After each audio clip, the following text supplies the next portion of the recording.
E aí, galera, beleza? Pessoal, hoje a gente conclui essa parte inicial aí de algoritmos e lógica de programação, com essas aulas práticas, que eu costumo chamar de aulas práticas, tá? E daí na próxima aula a gente vai partir para algumas aulas já com também práticas, né? Mais práticas ainda, mas já utilizando o Visual Algo. Beleza? E depois a gente volta para aquele conteúdo mais teórico. Essa é a dinâmica desse curso, tranquilo? Dessas aulas, na verdade. Né? Então, na aula de hoje não vai ser muito, apesar de eu chamar daqui de aulas práticas, essa aula de hoje não vai ser muito prática, mas é um conteúdo muito interessante e importante que vocês saibam, que é em relação a convenções na programação. Algumas convenções que a gente adota e que a maioria das linguagens de programação seguem de forma geral o que a gente apresenta aqui, tá? Que a gente vai apresentar aqui. Algumas convenções, por exemplo, em relação a números, né? Os números eles podem ser inteiros e reais, né? Em relação a tipo de dados, na verdade. E aí os tipos de dados podem ser números, né? Pode ser cadeia de caracteres, valores lógicos. Mas aí iniciando por números a gente sabe que eles podem ser inteiros ou reais. E aí o que diferencia um número inteiro do real é basicamente que o número real ele é separado por ponto, ele é um fracionário, né? Por exemplo, 2,5, né? Tem aí x.y, né? Representando qualquer número. Então cuidado para não usar vírgula, né? Outro, outro ponto importante também é que eu posso representar, aí eu coloquei em números reais, né? Mas na verdade pode ser qualquer número, com a notação científica. Por exemplo, x é y quer dizer o quê? Qualquer número vezes 10 elevado ao outro número, ou seja, x vezes 10 elevado a y.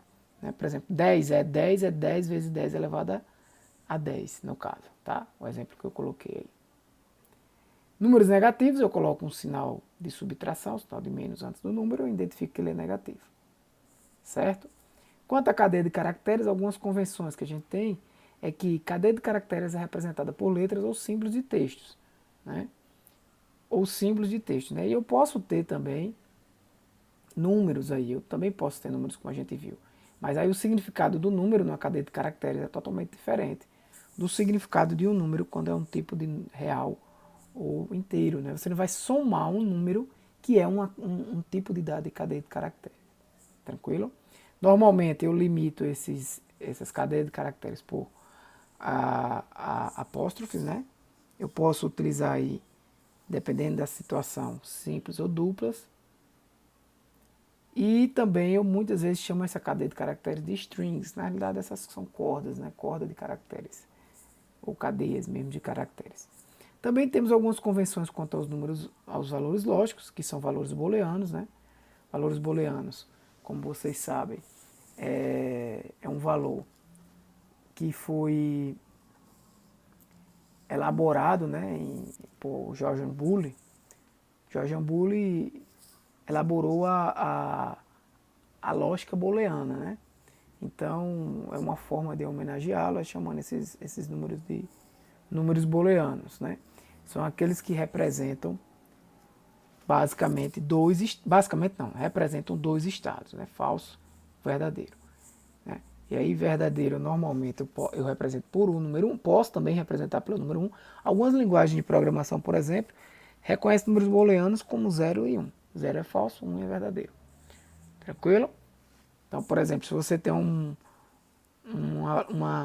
variável do tipo inteira 0 e 1, você em algumas linguagens você pode ter a operação 0 end, né? O operador lógico end 1. Ou seja, isso dá 0, né? 0 end e 1 dá 0. Né? 0 or 1 dá 1. Tá? Então, assim, você pode ter também isso aí em algumas linguagens, é muito relativo. Mas o verdadeiro é representado pelo número 1 e o falso pelo 0. Tranquilo? Uma outra convenção importante é quanto aos nomes das variáveis. Né? Você deve ter nomes claros e inteligíveis. O nome deve ser inteligível. Né? Tem quantidade de caracteres limitado pela linguagem de programação. Geralmente essa quantidade é limitada. Né? Algumas linguagens de programação limitam em 63 caracteres, por exemplo. É iniciado por caractere alfabético com a letra ou por um caractere de underline. Claro, mais uma vez, isso é uma convenção, mas você pode ter uma linguagem de programação que não siga isso aí, tá? Pode ter números, mas ela é iniciada não por números, tá? Não inicia-se uma variável pelo número. Ah, será que eu teria sentido iniciar uma variável por número? Sim, você pode querer chamar uma variável de dois números, se referindo a segundo número. Mas aí estaria errado, né? É melhor você escrever segundo número ou número 2, tá? Normalmente não é aceito outros caracteres, como por exemplo, caracteres que não sejam do alfabeto, por exemplo, ocidental, beleza? Para você aqui com a sua com a sua programação e nesse curso aqui que a gente está apresentando a vocês, que a gente está praticando aqui nos códigos que a gente vai praticar, tá? Isso aqui fica claro para esse curso aqui, tá? Claro que muitas outras informações aqui você vai levar para o seu dia a dia. Por exemplo, algumas linguagens de programação são case sensitive. O que é case sensitive? Case sensitive é quando a linguagem de programação ela diferencia uma variável, por exemplo, com A maiúsculo e um A minúsculo. A minúsculo seria diferente de A maiúsculo. Se uma linguagem, quando eu digo que ela é case sensitive, ela vai ter essa característica. Então, por exemplo, no nosso curso aqui, a gente não vai considerar isso. Se eu disser que A é igual a zero, tanto vai escrever ele minúsculo ou maiúsculo, ele vai ser igual a zero. Beleza? Mais algumas convenções na programação, aí quanto a também expressões de operação de atribuição. Por exemplo,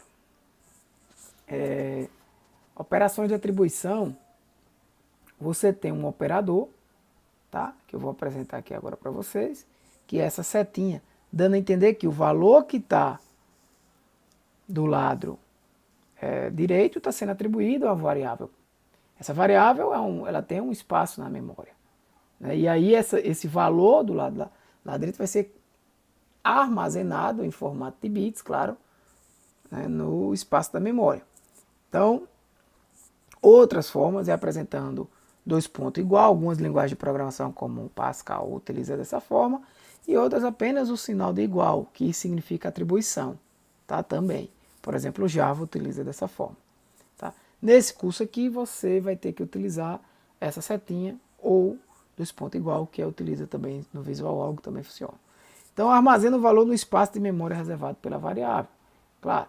Operações aritméticas, eu tenho operações de adição, de subtração, multiplicação, divisão de inteiros, né?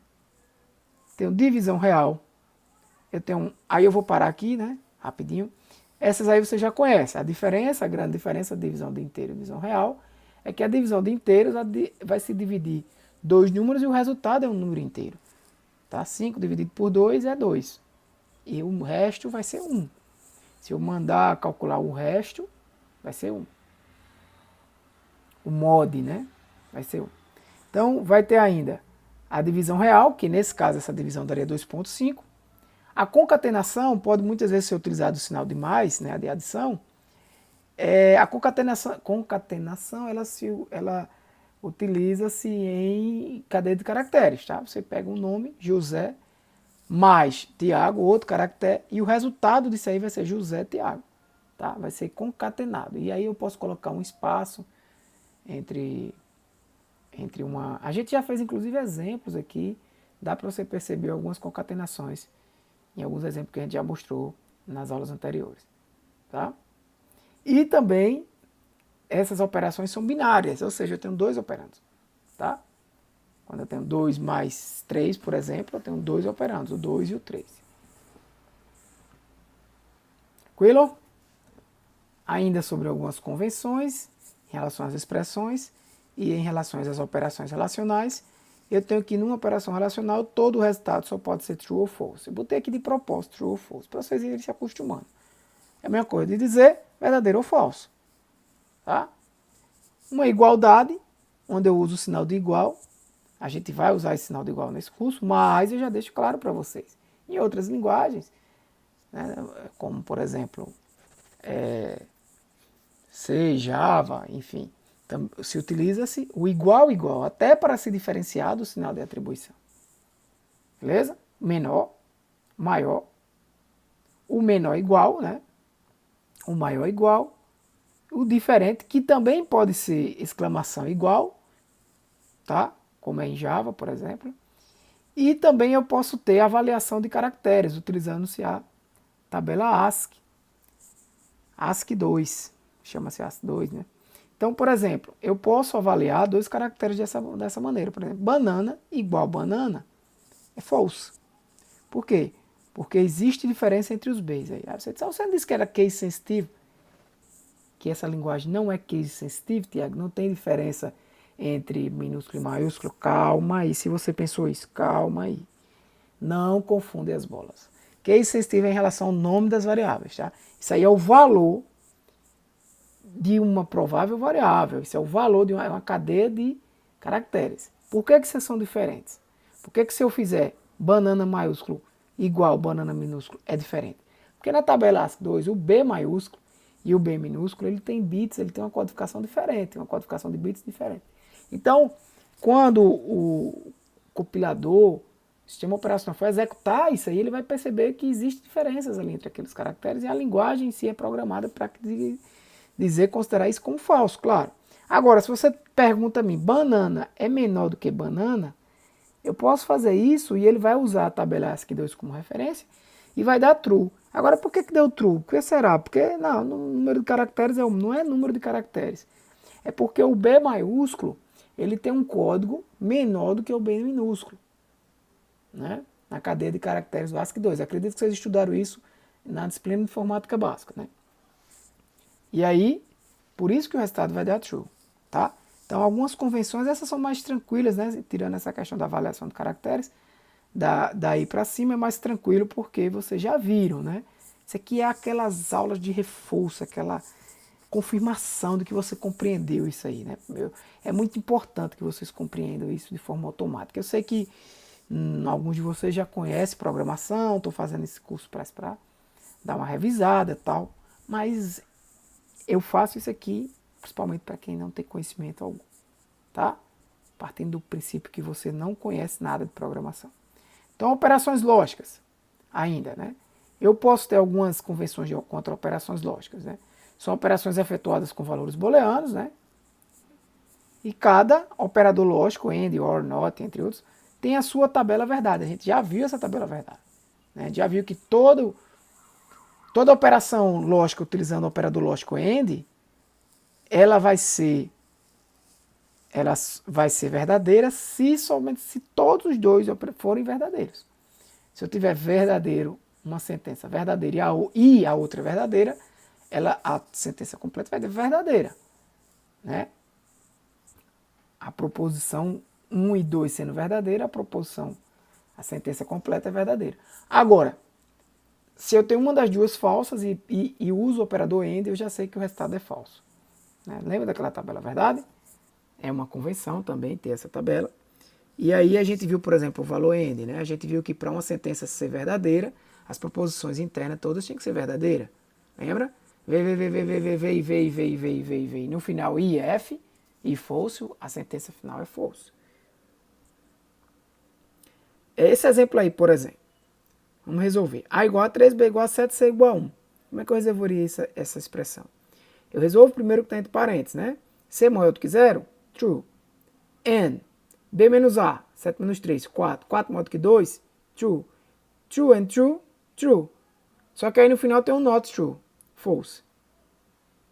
Certo? E aí, algumas precedências nas expressões, né? A troca de sinal, que é unária, né? Por exemplo, você só tem um operando. Por exemplo, menos 1 é inverter o valor de 1. É mais 1, eu boto o sinal de menos, é menos 1. Inverto o sinal de 1, tá? Aí eu vou depois para a multiplicação, a divisão, o resto, o div, na ordem que aparece. Beleza? Então, se eu primeiro tenho multiplicação, primeiro eu resolvo a multiplicação. Se eu primeiro tenho uma divisão, depois primeiro eu resolvo a divisão para depois eu resolver a multiplicação e assim por diante, tá? Como a gente já viu. E por último, a subtração e a adição e a subtração. Beleza? Lembrando que temos também precedências agrupadas. E na matemática, por exemplo, que a gente é acostumado a utilizar chaves, colchete e parênteses, e ir resolvendo parênteses, depois o colchete, depois as chaves, aqui na lógica de programação, na programação a gente só utiliza parêntese, parêntese, parêntese. Observe até esse exemplo de cima. Eu resolvo primeiro os parênteses mais internos, depois vou abrindo, expandindo e vou resolvendo as expressões mais externas. O que acontece é que, quando eu estou resolvendo os parênteses internos, eu preciso levar em consideração essa precedência nas expressões. Né? Ter muito cuidado com isso aí. Tá? A precedência lógica, quando eu tenho exemplos de lógica, primeiro eu resolvo o not, depois o and e depois o or. Por exemplo, tenta fazer aí essa expressão de cima sem o parêntese, sem o parêntese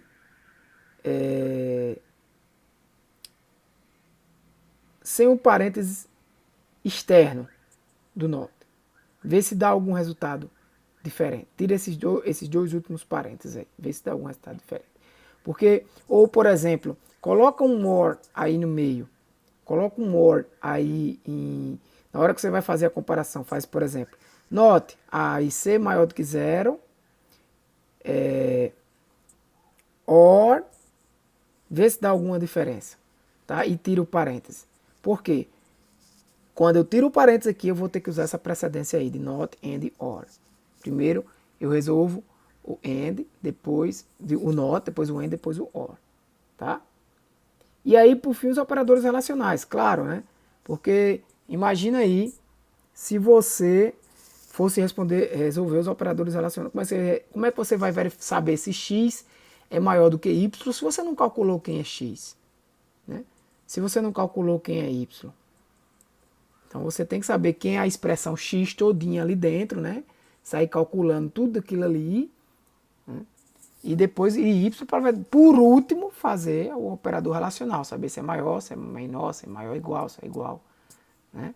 Por exemplo, imagine aí uma expressão como essa. Né? Vai dar um resultado em A.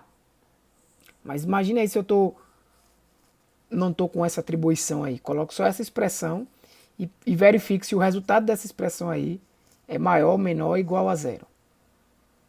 Ou seja, a comparação para verificar se o resultado dessa expressão é maior, menor, igual a zero, é a última coisa que é feita, né?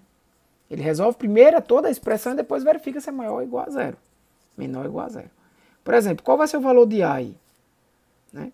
Ele vai primeiro o quê? 24 dividido por 6. E o resultado dividido por 2. Né? Menos. Eu não faço a subtração ainda. Aí eu pego 127, divido por 7. Né? E o resto dessa divisão, e o resultado dessa divisão, eu calculo o resto dividido por 5. Pode tentar aí que esse valor vai dar 3. Beleza? Só que 24 dividido por 6 dá quanto? Dá 4. 4 dividido por 2 dá 2. Né? E aí vai dar 2 menos 3. E o resultado vai dar menos 1. Ou seja, no final de tudo, esse resultado aí vai dar menos 1. E esse menos 1 vai ser atribuído a A. Mas se a gente não tivesse, por exemplo, essa variável A aí, tivesse só essa expressão, e eu quisesse verificar se o valor dessa expressão era maior, menor ou igual a zero.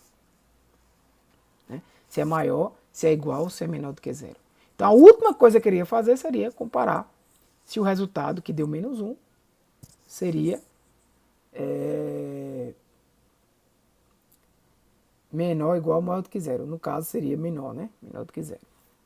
Beleza? E aí a mesma não, né? Mas quase a mesma coisa, né? 24 dividido, aí eu botei um parênteses aí. O que é que eu estou querendo dizer com isso? Primeiro, agora eu faço a divisão de 6 por 2, que vai dar 3. E aí 24 dividido por 3 dá 8. Né?